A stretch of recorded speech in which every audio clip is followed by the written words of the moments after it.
Assalamualaikum warahmatullahi wabarakatuh. Saudara hadirin yang saya hormati, kematian total yang tanpa persiapan. Orang bilang, Pak, kalau mati bareng begitu yang repot malaikat maut dong ya. Cabut sana, cabut sini. Itu kalau menurut logika kita. Mestinya begitu menurut logika. Tapi logika juga yang bilang nggak perlu serepot itu. Sebab untuk mematikan listrik di wilayah DKI, di wilayah Jakarta, nggak perlu tiap rumah didatengin matiin ya lama. Cukup dari kantor pusatnya saja PLN tekan satu tombol, gelaplah seluruh Jakarta. Saudara hadirin yang saya hormati, kematian total. Lalu setelah kematian total, planet-planet juga mati, dalam arti tidak bergerak dan beredar. Angin mati, dalam arti tidak bertiup. Air mati, dalam arti tidak ada riak gelombang. Pokoknya semua mati.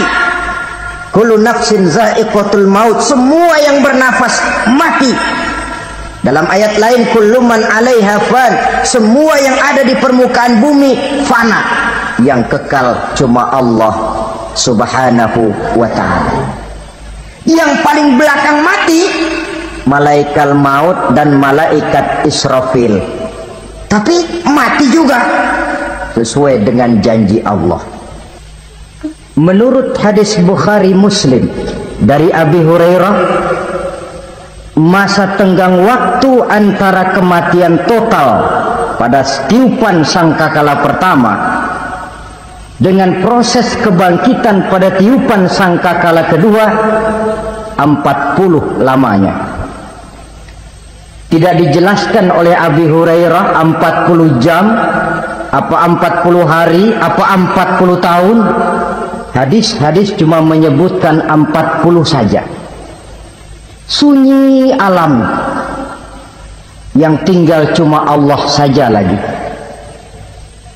Ketika itu Allah berseru-seru, katanya, limanil mulkul yauma, siapa para penguasa hari ini? Mana itu raja-raja dan penguasa yang dulu mengaku jadi Tuhan? Fir'aun, mana Fir'aun sekarang?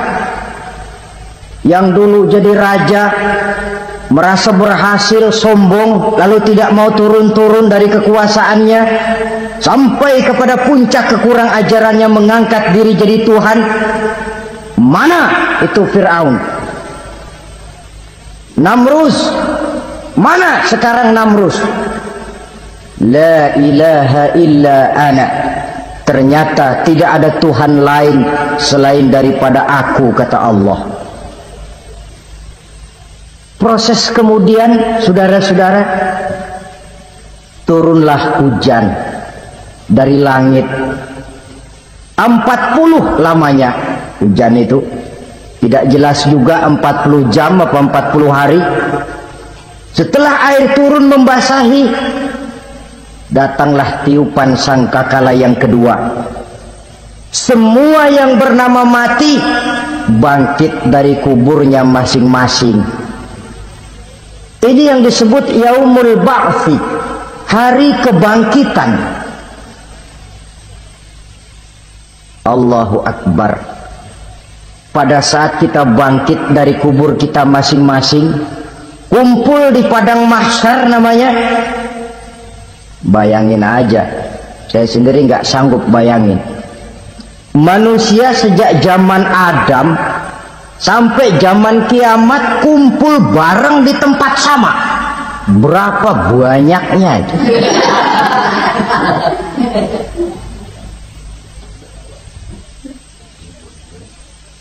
Dan yang luar biasa, menurut satu riwayat, pada saat bangkit itu, Masya Allah, roman muka kita berubah. disesuaikan dengan amalan kita waktu di dunia ini. Barang siapa yang waktu di dunia amalannya itu amalan tikus, di akhirat nanti dia bangkit dari kubur, mukanya seperti muka tikus. Gagah betul badannya, tapi mukanya seperti tikus.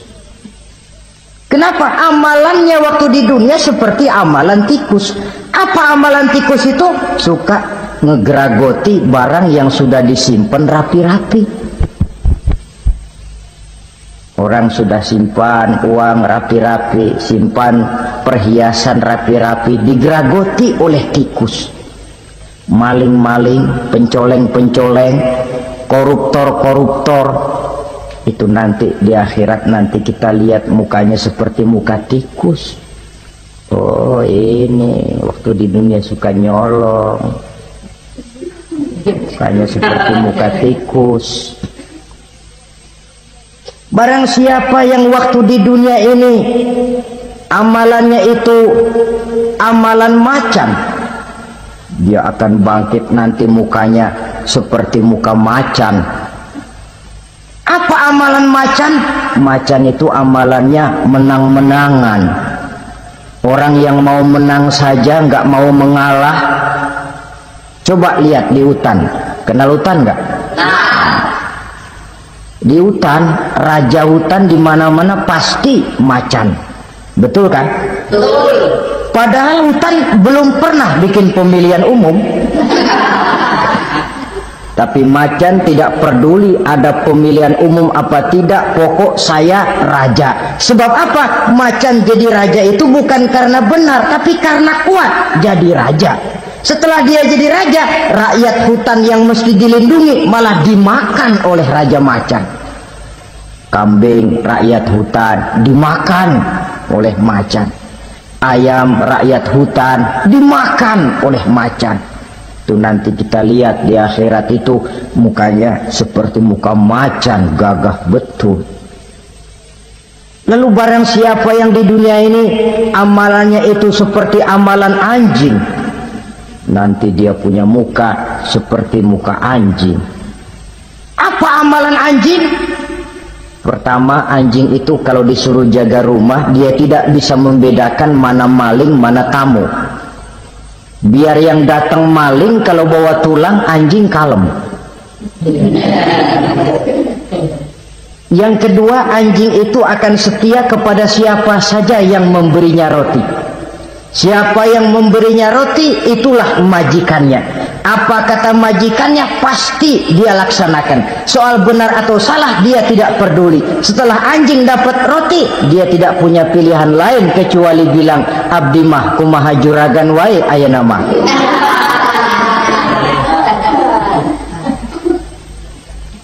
Saudara hadirin yang saya hormati, berkumpul di padang mahsyar, tiap orang sibuk dengan persoalannya masing-masing.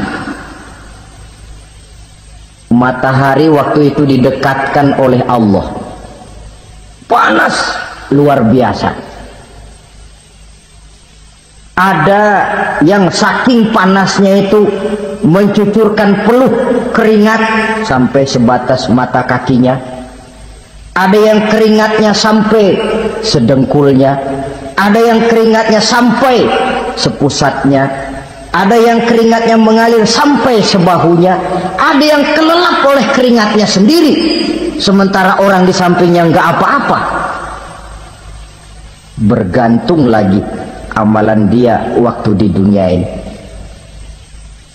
Saudara-saudara, sebagian orang dalam kepanikan padang mahsyar berombong-rombong datang mereka menghadap Nabi Adam. Ya Adam, anta abal bashar. Hai Adam, Tuhan adalah bapak moyang manusia. Kami sebentar lagi akan disidang, dimintakan pertanggungan jawab. Tolonglah kami, hai Adam. Kata Nabi Adam, jangankan nolongin sampean, saya sendiri tanggung jawab di hadapan Allah ketika dulu tidak boleh makan huldi saya serobot. Sudahlah, urus diri masing-masing saja, nafsi. Begitu kata Nabi Nuh, begitu kata Nabi Ibrahim. Tiap orang bertanggung jawab sendiri-sendiri. Ketika itulah saudara-saudara, nikmatnya menjadi umat Nabi besar Muhammad sallallahu alaihi wasallam. Sebab apa? Walaupun menurut abjad kita ini umat paling belakang, paling belakang kita ini toh, karena Nabi Muhammad adalah Nabi akhir, tapi akan dihisab lebih dulu, lewat di atas sirat lebih dulu, masuk surga lebih dahulu ketimbang umat-umat belakangan. Ketika Rasul mendekati ajal, beliau tanyakan itu kepada malaikat Jibril. Malaikat Jibril berkata, Muhammad, jangan khawatir, Allah sudah berjanji, inni haramtul jannata ala sairil anbiya hatta tadkhulaha anta wa haramtuha ala sairil umami hatta tadkhulaha ummatuka. Surga aku haramkan buat seluruh nabi kecuali kalau engkau Muhammad sudah masuk ke dalamnya. Dan surga aku haramkan buat seluruh umat kecuali kalau umatmu Muhammad sudah masuk ke dalamnya.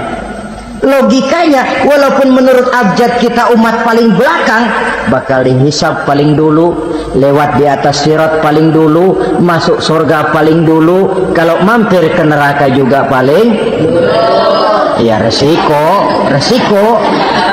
Jangan mau enaknya aja paling dulu. Saudara hadirin yang saya hormati, setelah masa kebangkitan itu jangan dikira begitu bangkit langsung diperiksa, masih menunggu menanti ribuan tahun perhitungan padang mahsyar untuk sampai kepada proses yang disebut yaumul hisab, hari perhitungan. Seorang demi seorang bakal dipanggil. Bayangkan saja, kita se-RT saja di absen, kadang-kadang perlu waktu lama. Ini manusia sejak zaman Nabi Adam sampai datang hari kiamat, satu demi satu disidang di hadapan Qadhi Rabbul Jalil. Status sosial copot sudah waktu itu. Yang pernah jadi hartawan di situ tidak lagi kelihatan kehartawanannya. Yang pernah jadi jenderal tidak lagi dipanggil jenderalnya. Yang ustadz tidak lagi dipanggil al-mukarramnya. Seluruh status sosial selesai. Dipanggillah kita seorang demi seorang menghadap Qadhi Rabbul Jalil. Bagaimana proses penghisaban itu? Pertama, proses tanya jawab. Di antaranya ada hadis menyatakan, lan tazula qadama 'abdin yaumal qiyamah hatta yus'ala an arba'i khisalin. Besok di hari kiamat tidak akan bergeser telapak kaki seorang hamba sampai dia ditanya lebih dulu tentang 4 persoalan. Tentang ilmunya, kemana ilmu itu diamalkan. Tentang umurnya, di mana umur itu dihabiskan. Tentang masa mudanya, kemana masa muda itu dipakai. Tentang hartanya, dari mana harta itu didapat dan kemana harta itu dibelanjakan. Ini termasuk proses tanya jawab. Jadi kalau istilah pengadilan dunia, nama Fulan bin Fulan. Kamu waktu di dunia diberikan umur panjang untuk apa? Pernah mengalami masa muda, kemana kau habiskan masa remajamu? Kau diamanahkan ilmu, dengan apa ilmumu kau amalkan? Kau diberikan harta, dari mana harta kau dapat, kemana kau belanjakan? Tak seorang pun yang bisa mungkir. Sebab apa? Dikala itu yang menjadi saksi bukan orang. Yang menjadi saksi adalah seluruh anggota badan kita. Tangan bicara, kaki jadi saksi terhadap seluruh amalan yang pernah kita kerjakan pada saat kehidupan di alam dunia ini. Selesai proses tanya jawab, lalu diperlihatkan buku catatan kita waktu hidup di dunia ini. Jangan lupa, Allah itu menyiapkan 2 superkomputer kepada kita, sebelah ditempelin sebelah kanan, yang sebelah tempelin di sebelah kiri. Komputer itu namanya Raqib dan Atid, 2 malaikat yang apabila baik kita lakukan, refleks saja akan menulis kebajikan kita. Jahat kita kerjakan, akan tertulis. Catatan itu nanti diperlihatkan kepada kita. Waduh, alangkah malunya pada saat diperlihatkan catatan kita, buku rapot kita merah melulu. Barangkali diperiksa sambil diomelin, brengsek lo. Buku merah melulu begini, bagaimana waktu hidup di dunia? Tidak cukup diperlihatkan buku catatan kehidupan, rekaman kehidupan. Rekaman kehidupan kita secara utuh sejak terlahir sampai ajal datang merenggut nyawa. Barangkali mirip dengan video sekarang ini, di mana terekam dengan baik seluruh kegiatan kita, sejak yang sekecil-kecilnya sampai kepada yang sebesar-besarnya. Untuk kemudian kita pun menerima balasan. In khairan fa khairun wa in syarran fa syarrun. Kalau baik ya baik balasannya, kalau jahat ya jahat juga balasannya. Catatan-catatan kita diberikan. Kalau banyak kebajikannya diberikan di tangan kanan dengan cara yang halus. Kalau banyak kejahatannya diberikan dari sebelah kiri atau dilempar dari belakang. Itulah sebabnya sejak di dunia ini kita sudah mohon kepada Allah, ketika berwudu membasuh tangan kanan, apa kita bilang? Allahumma a'tini kitabi biyamini wa hasibni hisaban yasira. Ya Allah, berikan saya kitab di tangan kanan, dan kalau saya memang perlu dihisab, hisablah saya yang seringan-ringannya. Tangan kiri berlindung kita kepada Allah, jangan sampai diberikan kitab di tangan kiri atau dari arah sebelah belakang. Wa a'udzubika an tu'tiya kitabi bishimali aw min wara'i zuhri, dari arah sebelah belakang. Na'udzubillah min dzalik. Setelah selesai lewat proses penghisaban, lewat mizan, timbangan, maka yang sudah selesai dihisab itu bergeraklah menuju sirat, jembatan yang terbentang menuju surga melalui neraka. Saudara-saudara, panjangnya perjalanan sirat itu memakan waktu ratusan tahun. Tetapi orang yang lewat di atas sirat pun macam-macam, bergantung amalannya ketika di dunia ini. Ada yang lewat di atas sirat itu kalbarkil khatib, seperti kilat yang menyambar, lep, sudah sampai dia di surga. Cepat bukan main. Ada yang lewat di atas sirat itu seperti orang lari-lari. Ada yang lewat di atas sirat itu seperti orang jalan biasa. Ada yang sambil merangkak, ada yang sambil ngesor, ada yang sambil gelayutan, ada yang selamat sampai ke ujung ke surga, ada yang tergelincir jatuh masuk ke dalam neraka, bergantung amalannya dalam kehidupan di dunia sekarang ini. Tiap kita akan melewati yang namanya sirat ini. Saudara-saudara kaum muslimin yang saya hormati, dengan demikian mereka yang selamat melalui sirat sampai ke terminal akhir surga, mereka yang ketika dihisab ternyata banyak kejahatannya daripada kebaikannya, mereka singgah di dalam neraka. Nah, adapun orang-orang yang beriman menurut ayat Quran dan hadis Nabi itu nanti ada bermacam-macam. Ada orang beriman itu yang dimasukkan surga. Ada orang beriman itu yang dimasukkan ke dalam surga. Ada orang beriman itu yang disebut penduduk surga. Kenapa lain-lain, Pak? Karena waktu di dunia amalannya juga lain-lain. Ada orang beriman yang masuk surga. Ini paling murah tiketnya. Mau masuk surga?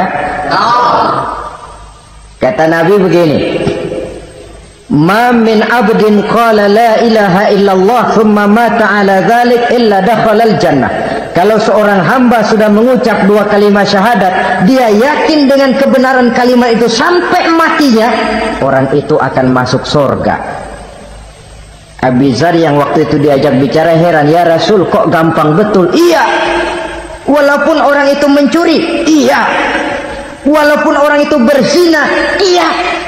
Biar dia mencuri, biar dia berzina, kalau dia sudah mengucap dua kalimat syahadat, dia yakin dengan kebenaran kalimat itu sampai matinya, itu orang akan masuk surga. Jadi masuk surga cukup dua kalimat syahadat, yakin sampai mati, masuk surga. Itu perkara masuk. Tapi kalau pertanyaannya diterusin, masuknya kapan, Pak? Nah, ini lain lagi urusannya. Sebab ada yang masuknya itu langsung, ada yang mampir dulu. Di sana tempat cuma dua. Kalau tidak surga, neraka. Mau ke surga, tapi mampir dulu. Yang mampirnya jelas di neraka.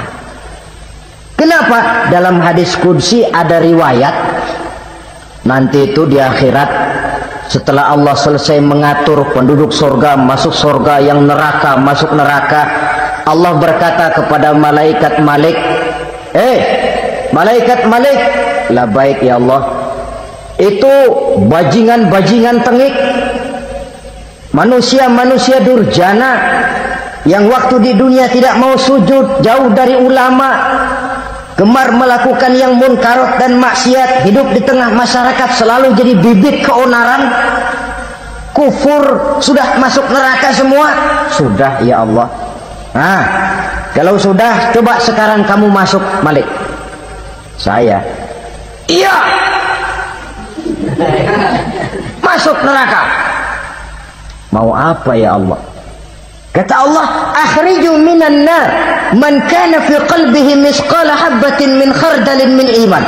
Kau masuk neraka, cari di dalam neraka orang-orang yang ada imannya walaupun kecil sebesar biji zarah, angkat mereka keluar. Masuk malaikat Malik ke neraka, cari orang yang ada imannya, korek-korek. Ya repot, udah pada gosong. Yang ada imannya diangkat ke atas, yang ada imannya diangkat ke atas, lalu dimandikan di Nahrul Hayat, namanya sungai kehidupan di akhirat nanti. Cakep lagi rupanya, bersih lagi wajahnya, apel di hadapan Allah. Kata Allah, bagaimana mas? Kapok nggak sampean? Kapok ya Allah. Nah, kalau kapok, idhab fadkhulil jannah, pergi masuk surga sana. Berangkat mereka ke surga, ketemu sama teman-temannya yang udah sampai lebih dulu, yang nggak pakai mampir lagi. Terjadi dialog. Kata teman-temannya yang udah pada nyampe duluan, mas, iya, emang baru sampai? Saya baru sampai. Memang mampir di mana dulu mas? Kita sudah lama sampai di surga. Saudara buka surah Al-Muddatsir ayat 34-35. Ma salakakum fis saqar? Kenapa kamu mampir di neraka Saqar? Qalu lam nakum minal musallin. Mereka menjawab, kami mampir di neraka Saqar mas, gara-gara dulunya kami waktu di dunia tidak pernah sholat. Tidak pernah sholat? Tidak pernah. Kan rumahnya dekat masjid, cuma dekat doang mas. Sholat mah enggak saya. nggak pernah ngasih makan fakir miskin, nggak pernah hadir di majelis taklim, pendeknya nggak pernah melakukan kebajikan, maka saya pun mampir di neraka sakor. Untung betul saya punya iman mas sedikit. Waktu hidup di dunia dulu saya pernah mengucap 2 kalimat syahadat, sekali-kalinya waktu mau kawin. Masya Allah. Untung saja kawin, kalau nggak kawin polos.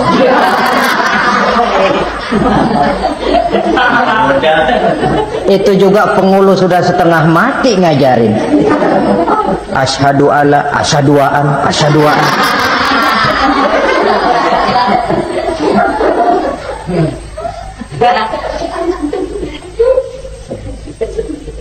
Ini namanya masuk surga, ada mampir dulu.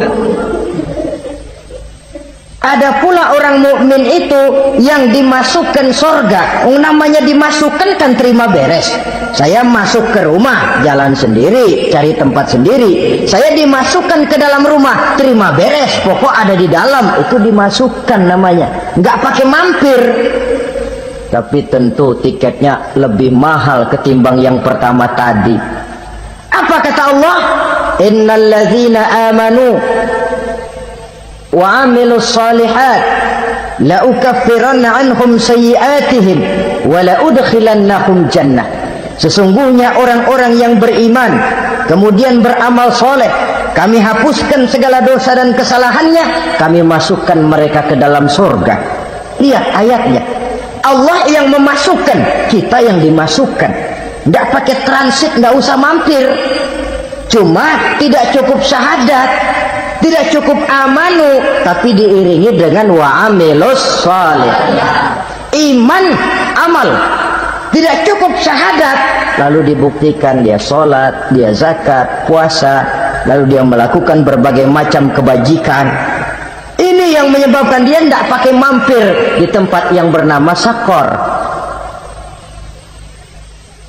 Lalu ada pula orang mukmin itu yang disebut penduduk surga. Wah, ini sudah fit ini. Ashabul jannah, penduduk surga. Siapa mereka? Kata Allah, innal ladzina amanu summa istaqamu fala khaufun 'alaihim wa la hum yahzanun ulaika ashabul jannah hum fiha khalidun. Sesungguhnya orang-orang yang beriman lalu istiqamah, tetap dalam melaksanakan perintah Allah, tidak goyah, tidak labil tapi stabil, istiqamah, mereka tidak takut dan tidak bersedih hati. Merekalah penduduk surga. Iman, istiqamah. Tidak punya duit, sembahyang. Banyak duit, sembahyang. Miskin, sembahyang. Kaya, tetap sembahyang. Istiqomah. Kadang orang kalau susah rajin ke masjid, banyak duitnya ngelihat masjid melengos. Itu yang dibilang waktu miskin hamba Allah, setelah kaya jadi hamba harta. Bergeser, tidak ada nilai istiqomahnya. Saudara-saudara, dengan begitu penduduk neraka itu dua. Ada penduduk permanen, ada penduduk yang semi permanen. Yang semi permanen orang-orang beriman yang mempunyai dosa besar. Mereka masuk ke neraka untuk menerima azab sesuai dengan dosanya. Bila selesai masa azab itu, mereka akan diangkat untuk ditempatkan kembali ke dalam surganya Allah Subhanahu wa ta'ala. Nah, dikala itulah saudara-saudara ada yang disebut syafaat dari Rasulullah Sallallahu Alaihi Wasallam. Tapi tentu jangan lupa syafaat ini ibarat kain menambal dia. Kita punya kain bolong-bolong sedikit, syafaat yang menambal. Sholat kita ada kurang dikit, sedekah kita ada campur riak dikit, amalan kita ada tidak karena Allah dikit. Kita berharap syafaat. Jadi biarlah kain masih bolong-bolong, yang penting punya kain. Tapi kalau kainnya tidak ada, yang ditambal apanya? sholat tidak, puasa tidak, zakat tidak, berharap syafaat saja. Ya, terlalu berlebihan itu. Saudara hadirin yang saya hormati, apabila selesai proses penghisaban, proses penghitungan, maka dikala itulah manusia terbagi dalam dua kelompok besar. Fariqun fil jannah wa fariqun fis sa'ir. Sekelompok orang-orang beruntung yang masuk ke dalam surga, dan sekelompok lagi masuk ke dalam neraka. Akan memakan waktu untuk menceritakan sifat surga dan neraka, tapi insya Allah pada kesempatan pertemuan lain saya sampaikan. Namun sebagai gambaran umum cukuplah saya sampaikan sebuah hadis qudsi. Allah jelaskan, a'dadtu li'ibadiyas salihin ma la 'ainun ra'at wa la uzunun sami'at wa la khatara fi qalbil bashar. Aku sediakan buat hamba-hambaku yang soleh, yang tidak pernah terlihat oleh mata, tidak pernah terdengar oleh telinga, dan belum pernah terdetik dalam hati manusia. Jadi kenikmatan surga belum pernah dilihat mata, belum pernah didengar telinga, belum pernah terdetik dalam hati. Pedihnya azab neraka belum pernah terlihat mata, belum pernah terdengar telinga, belum pernah terdetik dalam hati. Saudara hadirin yang saya hormati, oleh karena itu sebagai uraian akhir daripada kiamat ini, marilah sama-sama kita memanfaatkan hidup dengan sebaik-baiknya, supaya jangan timbul penyesalan di hari kemudian nanti. Mudah-mudahan kita seluruhnya diselamatkan Allah dari azab neraka dan mendapat surga dan ridhonya. Sekian dan demikianlah pertemuan kita kali ini. Terima kasih banyak atas segala perhatian. Mohon maaf atas segala kekurangan. Usikum wa nafsi bitaqwallah. Wassalamualaikum warahmatullahi wabarakatuh.